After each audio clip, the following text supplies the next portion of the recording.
Welcome to another episode of Arsenal Above All, a frustrating one after the lunchtime stalemate by the Seagulls, who came to North London and do what some Seagulls do. They like to crap on your day a little bit, and that's what happened. I've got Lauren tonight to discuss her feelings after that draw where we dropped points at home, disappointingly, but that and obviously a lot more stuff, obviously with some of the transfers and everything else. But of course, before all of that, let's get into the intro.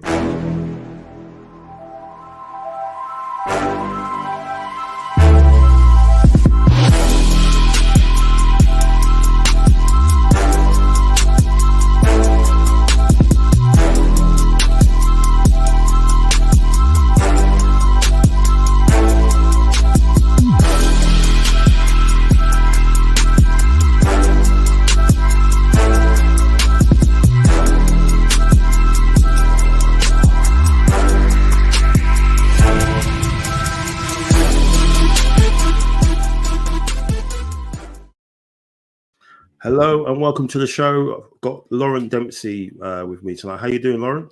I'm very good, thank you, all things considering. I'm sure we're going to get onto the game very, very quickly, so I won't spoil too much there, but no, all good with me. Thanks for having me on. Always a pleasure. Great to see you again, and obviously looking forward to your Ladies in Red podcast. We're covering all the women's news and games, obviously with big season coming up. Absolutely. Especially with the change of the guard at Chelsea somewhat with the new manager. Hopefully there might be a way in, but we need to come out the blocks almost. No mistake like what we've done today. So great to have you again, and we'll get into it. Obviously today, lunchtime kickoff against Brighton, who we've had some difficulties in the past. None last season where we did the double over them quite impressively. But today we dropped points. We conceded our first goal of the season, and frustration all around. Especially with what happened in the first half. What was your thoughts really in general, and just how that whole game transpired? Because for me, obviously, Trossard came into the side. I think that was a given after what he'd done. Yeah. But it kind of showed this sort of the little conundrum we have with Trossard, where when he starts, sometimes things don't really come off for him, and sometimes it does come off for him. And then everyone says, "Oh well, he should be an impact sub," but he doesn't like that, and might nearly be off form. It kind of opens the door for someone that we got in the 11th hour, which we'll probably talk about later. But what was your thoughts on the events of this lunchtime? Yeah, I think I probably feel the same as 99% of the Arsenal fans today. I feel a bit cheated, I think the word that everyone's thrown around is injustice. The decisions that were made in the second half, for me, they just weren't really explicable, or, I couldn't really wrap my head around them. Going into the game, I think, looking at the team, I thought, the starting 11 looks good. I was very happy to see Trossard come in. I think after his impact last week in the Villa game, I think, like you said, it's a given. Martinelli, I mean, is he on a bad run of form? I think we've been saying that for a long time. It's kind of extending on now from last season, where it just looks like his confidence is gone. It's a bit of a tricky one on that left-hand side, and I think my personal preference is having Trossard to come in and make that impact that he does, because I do think Martinelli offers something that a lot of the players don't, which is his directness and his speed. So that was my kind of thoughts on it. The main thing I was thinking as well was kind of the lack of options from the bench, particularly attackers.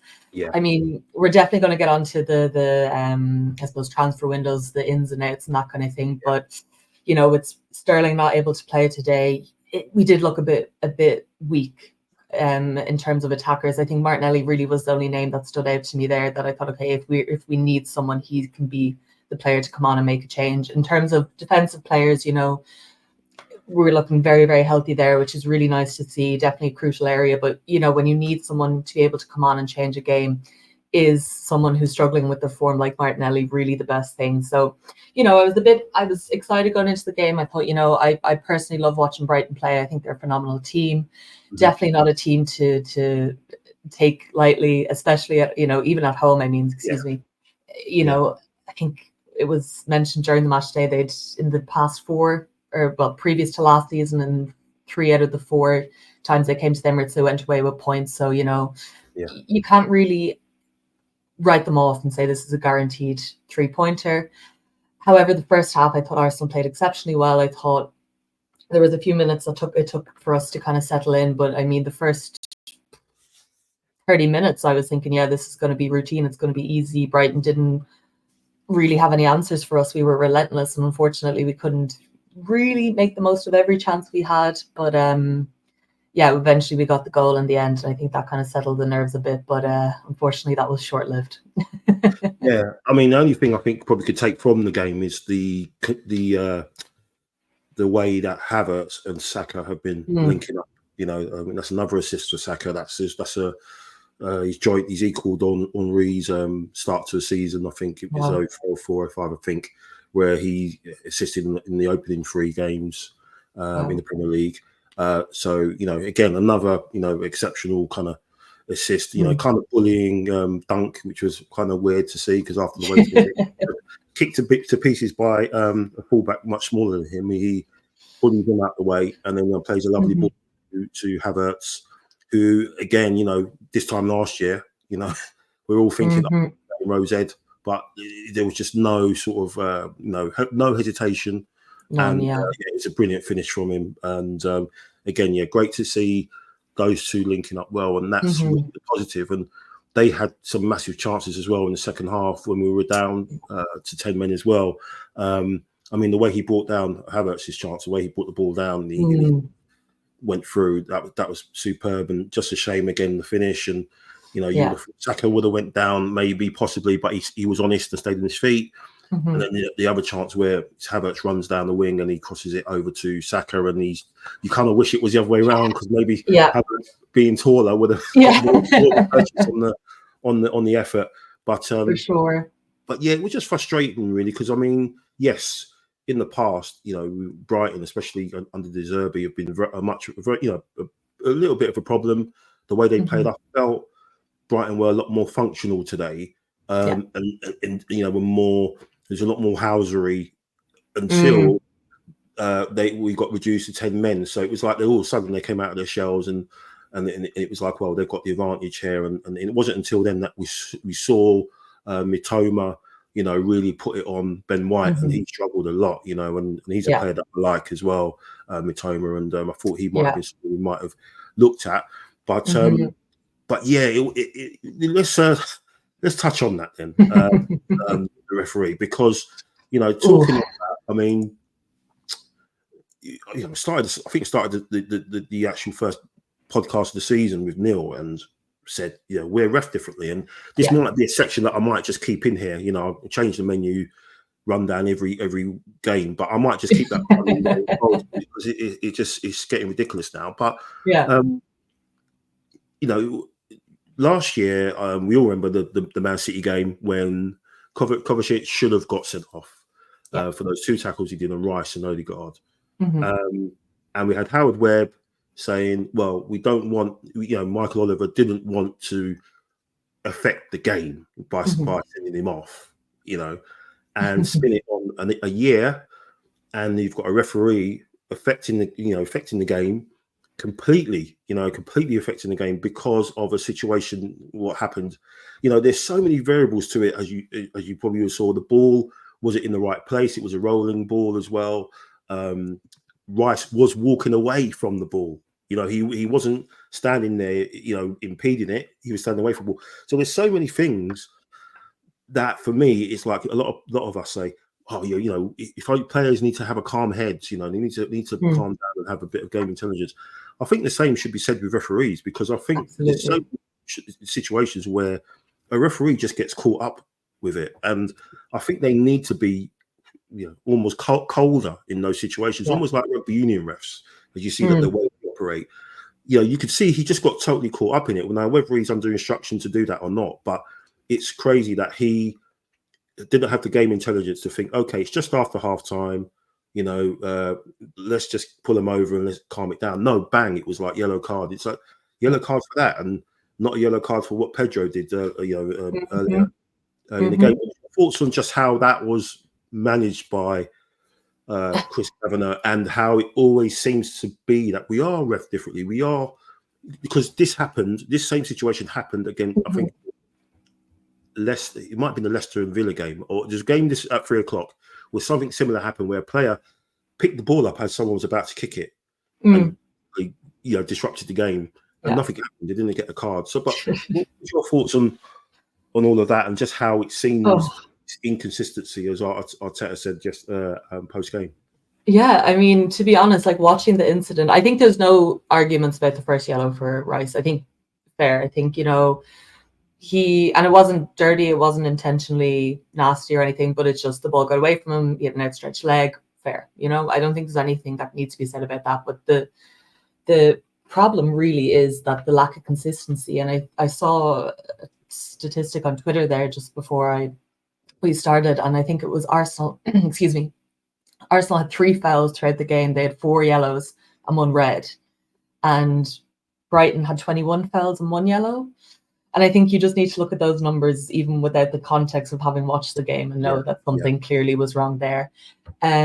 Obviously, the incident in the first half when Neto kicked the ball away, you're kind of going, look, it's a bit annoying. I mean, I wasn't saying, let's give him obviously Arteta on the side and some of the players, but you're kind of going, you know what, like he didn't really disrupt the game, it's fine.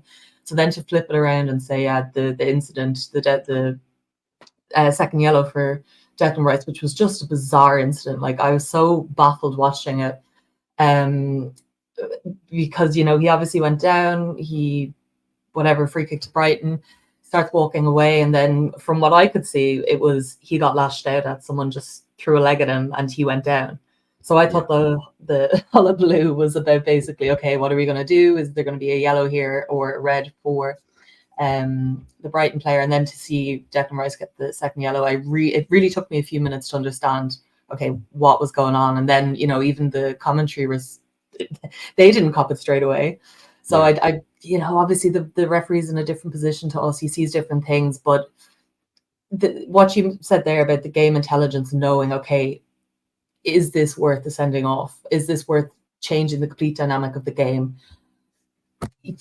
For me, it's absolutely inexplicable, and it really has left me scratching my head going, how are they going to spin this one and say, look, it was fair, it was a just decision, when the exact same thing happened a few 20, 30 minutes before in the first half? It doesn't make any sense. What it did remind me a lot of actually was Tomiyasu sending off against Crystal Palace last season.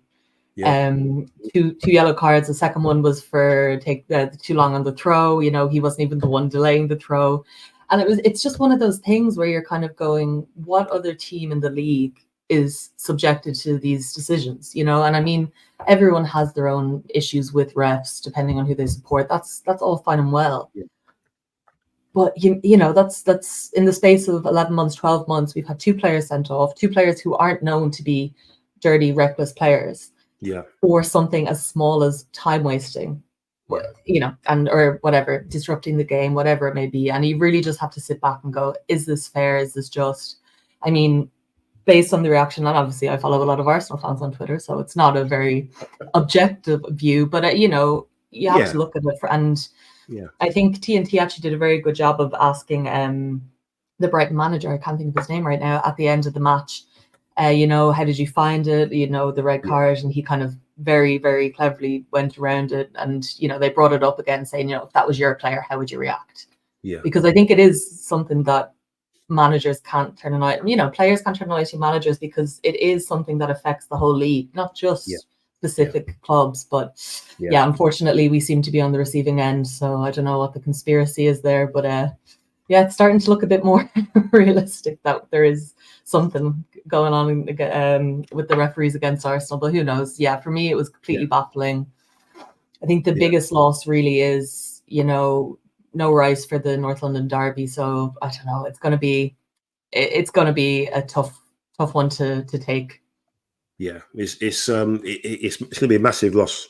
And obviously Arteta's got, he's got 2 weeks to kind of formulate a plan in terms of what he's going to do, whether it's going to be Jorginho and Partey as like a double, or I think some people said he bought Zinchenko wanted to play midfield for a bit towards the end. Yeah.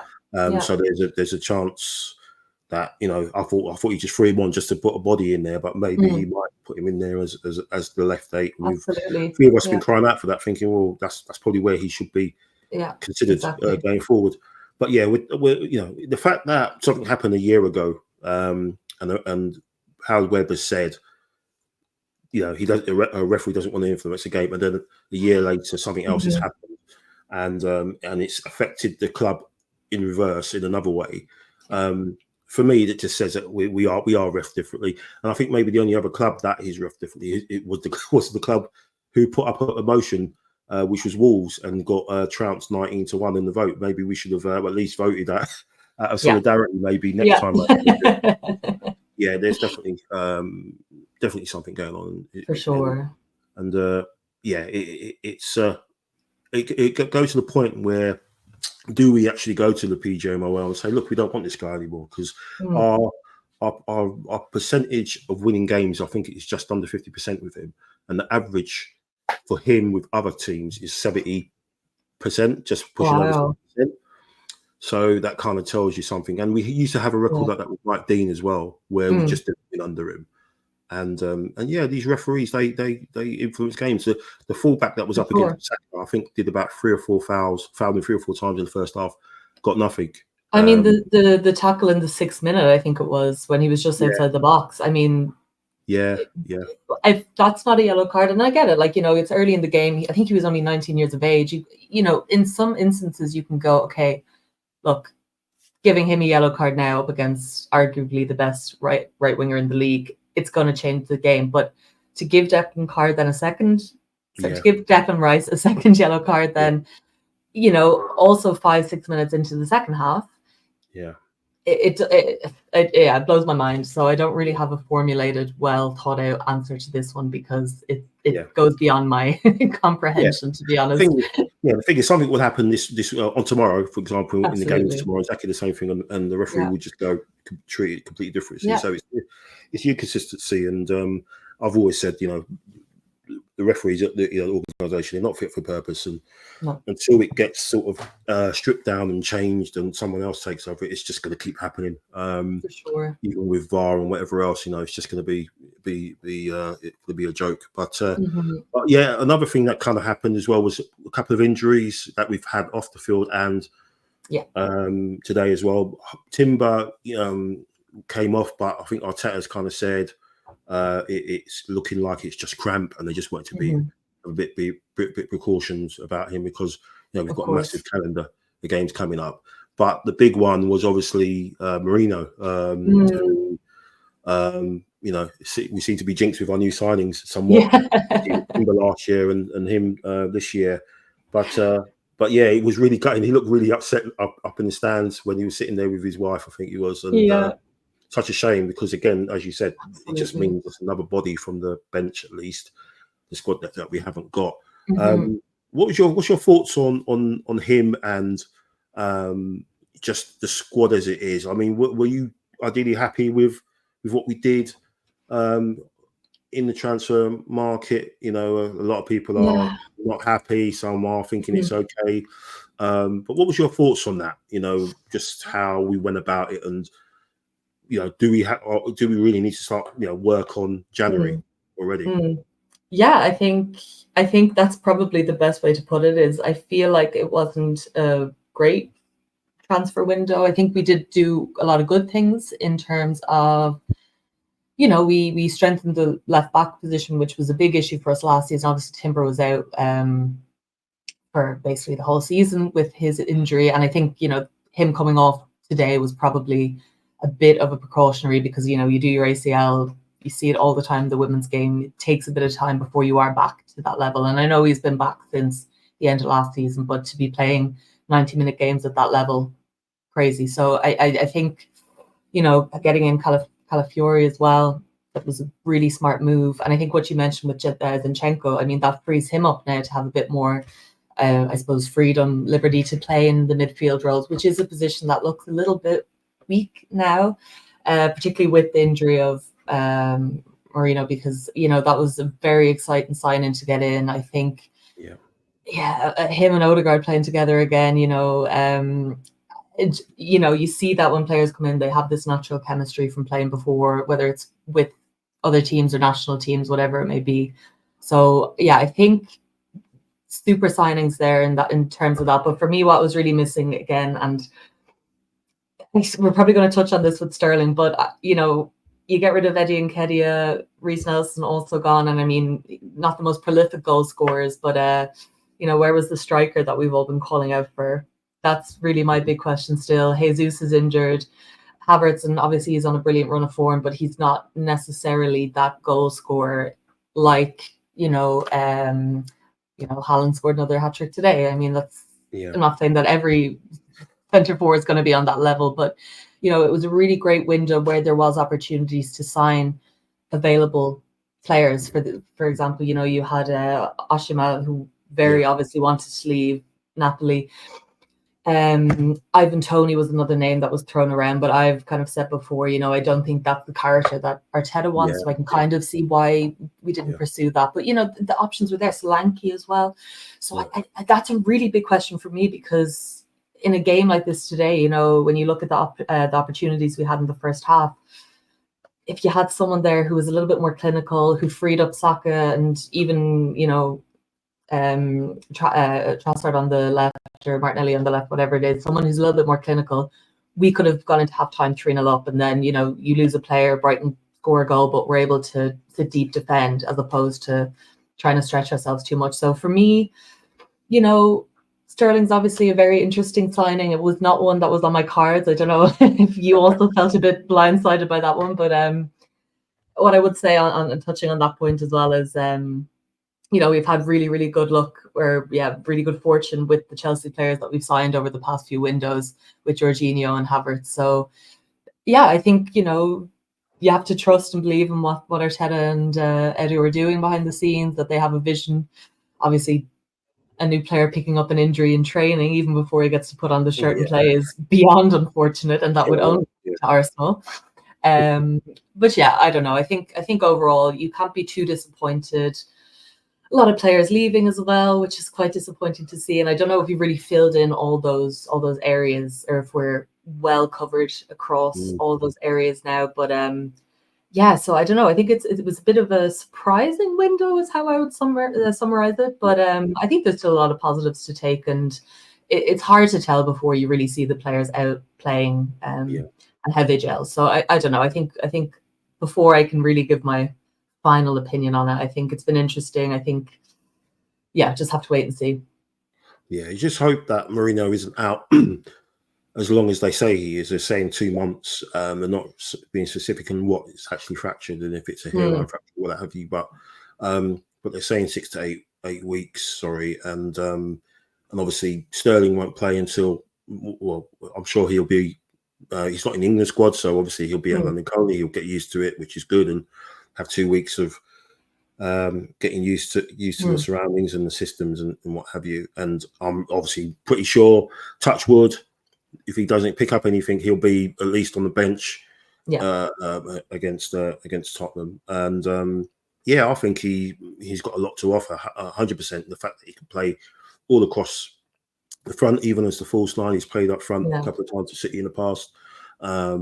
We know Trossard has done that, and I think with Sterling, he's a guy that could open up, teams like today, because he's got that dribbling ability and he's got that acceleration, almost like a bit what Matoma did to Ben White today. So, I mean, again, start the window, you're not looking at him, but as it started to get closer to it, you're just thinking, well, we've got to get a body in, and especially with Nelson going out as well, and obviously Eddie getting confirmed as well. Good luck to them. See what happens. Absolutely. But I'm with you. I think it's been a good squad, but I just think the numbers. We had a small squad anyway, but I think even now with the calendar we've got, I kind of hope that they are working on maybe getting someone in January, because I think they need that to happen, because I think Odegaard looked a bit shaken today. He took a bag on his knee. Partey looks a little bit off colour a little bit. Sometimes he looks like he's okay, and the rest he doesn't. Obviously, Jorginho not getting younger. So we've kind of got players there who have, their track records aren't that kind of great. Zinchenko is liable to pick up an injury along the way. Yeah. I just think with this new format of the Champions League, it's going to be pretty hairy, with a game every 3 or 4 days. And, so that's why I think Sterling's going to be key. For sure, maybe rest and rotation with Saka, especially because he didn't look happy today, Saka, and his interview at the end was pretty good as well. He's got this burning desire to succeed now, and he wasn't happy with the officiating, and he said we just want consistency, and I think that's probably as close as you could say before they sort of smack him with a fine or something.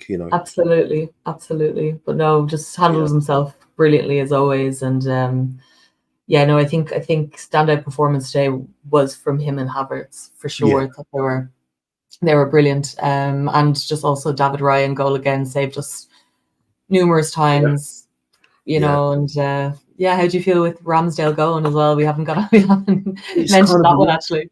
Yeah, it's kind of a worry that your keeper's getting man of the match awards. You don't really want that, do you? You rather your forwards do that, because that means they're doing the business and he's not really being called into action. But I think we've got Ramsdale coming to the Emirates in a few weeks, so it'd be interesting to see what reception he had. Didn't have a great day today against Brentford.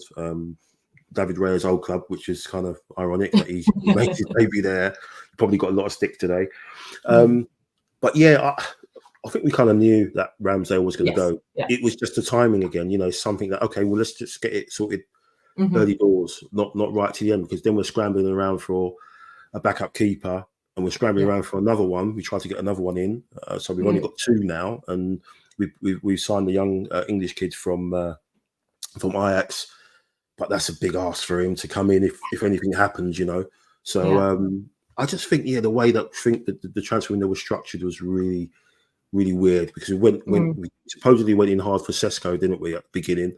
Didn't get him, and it was kind of like, okay, well, we're not going to get a forward anymore. It's like, was he the only target that he's the only one out there? As you said, there were lots of others. Osimhen's had his number and his squad status stripped from him, like Sterling now. So he's just like in limbo. So that's going to be interesting to see what happens in January. Who's going to maybe pick up the tab for him? But I think if you said at the start of the window, we'll get Calafiori, Marino, obviously Neto as a keeper, and Sterling. At the start of the window, you probably said, okay, well, let's can we get a couple more in? I think what's offset it is the numbers that have gone out. Exactly. And you're kind of worried that if Odegaard is out for a while, who's going to be that person who's going to knit all that together? Is it going to be moving Trossard over there? Is it going to be bringing Zinchenko in to do that on the left-hand side? There's a lot of things that Arteta's got to think about between now and the start, it's the kind of restart, because that's what the question I was going to ask you. With the 2 games that we've got, and obviously with the disappointing result today, and obviously with City doing what they've done, is it pretty much like a start, another start of the season again? We've got to try and make sure we go through those 2 games, not with any negative results. What's your thoughts with that and going forward? Yeah, for sure. I think I feel like the first few games before the first international break, they always kind of feel like, a bit of a teething phase in terms of new players coming in. Obviously, you can't write off the games as not being important for sure, but you think back to the previous summers, or the previous seasons, where, last season's perfect example, where we had Ramsdale starting every game, and then after, I believe it was the first international break, Raya came in. And it feels like that's when the team really starts to take shape, and you kind of see, okay, what direction, particularly for Arsenal, do we want to go in? Where are we setting up? How is this going to look? Obviously, in this case, it's going to look very different with no Rice because of the suspension, and then obviously Moreno, I think, is definitely a missing factor that would have been featured there. But I think it's probably come at a good time now to kind of regroup, kind of sit down and go, okay, this is what we were able to do. Let's see how we plan on going forward. Like you mentioned, the new Champions League structure is going to add a lot more complexity to the whole thing. bizarre as well. It really took me a long time to figure out when I was watching the draw what was going on, but we got there in the end. But yeah, I mean, it only occurred to me as well that it's 2 more games in the groups phases. Yeah. You know, and you know, you finish second then or whatever, and you have to play another playoff thing. So it's just more games. It's more games. Sorry, not second, because you know what I mean. But if you finish theoretically second in this expansive group scenario, whatever, you know, and it's game after game after game, and you're kind of wondering, like, you know, this is the question that comes up a lot in the women's game, and it's the discussion of players' well-being, because you know, there's a lot of games. Obviously, the resources aren't the same as in the men's team, in the men's game, but it's definitely a valid question. I think it's one that needs to be asked of the men's game as well, because that's all fine and well, but at the end of the day, what we want to see is quality over quantity, and we don't want games being played for the sake of it, or players, you know, being injured. And that's probably a question you could raise about the internationals as well. But I think right now at this moment in time, it's come at a good time for us. And yeah, the games that we have after the international break, I really feel like that's when we're in, not even in September yet. We still have a few minutes, a few moments of August. You know, we're talking about the title already. Yeah. And it does feel like when we get back in the middle of September, that could make or break the season for us. Maybe not so dramatic, but they are some key games there that are going to definitely be important, and the results that we get. So I feel like, now's a good time to reset, kind of see what we have, what resources we have, players who are available, players that we can work with and make work for the upcoming games. Hopefully no players get injured when they're away. That's another big worry that, you know, you can never really overlook as well. I'm sure Saka is going to be played to the bone for England, as he always is. You know, who else? It's just one of those things that's kind of out of our control, similar to the refereeing. But you know, you have to talk about it and mention these factors as well, because they are important. But no, to go back to your first question, yes, I do think the season starts then once we're back. Yeah, 2 massive games. I mean, going across there before was the matches, and obviously we've got three games. You know, high intensity games, mentally and physically. You know, Tottenham away, Atalanta away, and then City away. It's like, wow, you know, you can't drop any sort of level there. And obviously we know Rice is going to be missing for that first one. Who knows? Maybe Jesus might be back for that.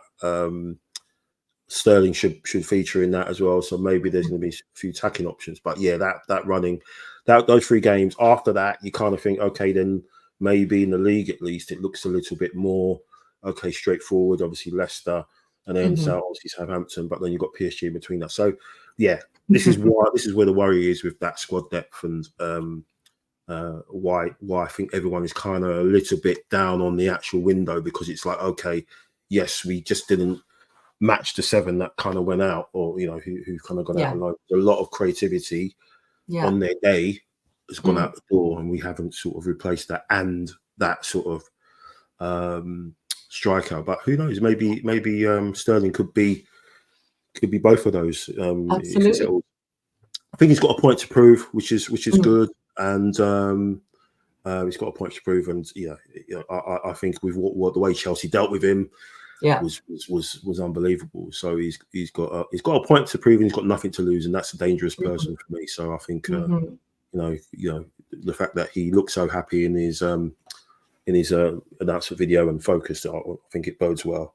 But yeah, I'll just look forward to what's to come. Really, we've got to try and embrace it. You know, it weren't too long ago when we were finishing eighth and again, and getting pelters from everybody. At least we're sort of disappointed with a draw with 10 men, and the referees being against us as usual. And against a good side. I mean, credit where credit's due. Brighton are a very good creative side, and I think, you know, we can't overlook that as well. That's another thing. They'll cause, you know, teams some problems this season. They'll get a lot more points, and I don't know whether I've taken a slight dislike to their manager, but I don't know. But maybe it's just because of his age, because he's 31 and he's managed in the Premier league, and I'm, my age. I won't say what it is, but I'm my age, and I'm, they're watching him doing something that, it's just mind-boggling. 31, and he's okay. But no, we'll hopefully sort the score, settle the score when we play them in the return game, and when that is, and knowing our luck, we probably end up facing them in the cup somehow. Of course, we have in the past.